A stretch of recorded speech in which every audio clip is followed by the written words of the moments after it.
अस्सलामुअलैकुम। Welcome back to my channel lifestyle with रूज में। आज जो मैं आप लोगों के लिए रेसिपी लेकर आई हूँ वो है स्वीट पास्ता की रेसिपी। मेहमान आ जाएं और कुछ मीठा बनाना हो तो ये 10 मिनट में ही फ़ौरी तैयार हो जाता है। गर्मा गर्म सर्व करें, बहुत ही मज़े का लगता है। चलें बिना टाइम वेस्ट किए हुए हम अपनी रेसिपी की तरफ बढ़ते हैं, जिसके लिए मैंने बादाम, किशमिश, हरी इलायची, आधा कप कलर पास्ता सवैयाँ और 1 कप कुमेल और आधा किलो दूध।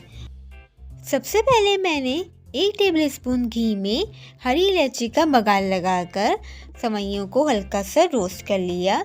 इसके बाद मैंने इसमें बादाम, किशमिश शामिल करके दूध शामिल कर दिया और हल्की आंच पर सवैयाँ पकती रहीं। जब दूध हल्का गाढ़ा हो गया तो साथ ही मैंने इसमें 1 कप कुमेल भी शामिल कर दिया। मिक्स किया और 5 से 7 मिनट तक और पकाया। गर्मा गर्म सवैयाँ तैयार हैं। चाहे आप इसे गरम गरम सर्व करें या आप ठंडा करके सर्व करें। पास्ता सवैयाँ तैयार हैं। और अगर आपको मेरी रेसिपी पसंद आई हो तो मेरे चैनल को लाइक, शेयर, सब्सक्राइब और कमेंट करना मत भूलिएगा। और कमेंट में मुझे ज़रूर बताइएगा कि आपको मेरी रेसिपी कैसी लगी। अपना बहुत सा ख्याल रखिएगा, दुआ में याद रखिएगा। अल्लाह हाफ़िज़।